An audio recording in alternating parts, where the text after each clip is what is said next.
अगर बहालत सफर रास्ते चले जा रहे हो और पानी न मिलने के सबब गुस्ल न कर सको तो तयम्मुम करके नमाज पढ़ लो। और अगर तुम बीमार हो या सफर में हो या कोई तुम में से बैतुल खला से होकर आया हो या तुमने औरतों से मुकारबत की हो और तुम्हें पानी न मिले तो पाक मिट्टी लो और मुंह और हाथों का मसा करके तयम्मुम कर लो। बेशक अल्लाह मुआफ करने वाला है, बख्शने वाला है। भला तुमने उन लोगों को नहीं देखा जिनको किताब से हिस्सा दिया गया था कि वो गुमराही को खरीदते हैं और चाहते हैं कि तुम भी रास्ते से भटक जाओ,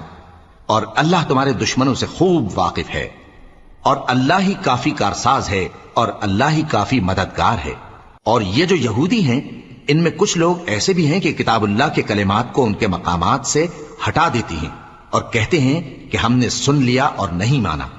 और कहते हैं सुनो न सुनवाए जाओ, और जबान को मरोड़ कर और दीन में तान की राह से तुमसे गुफ्तगू के वक्त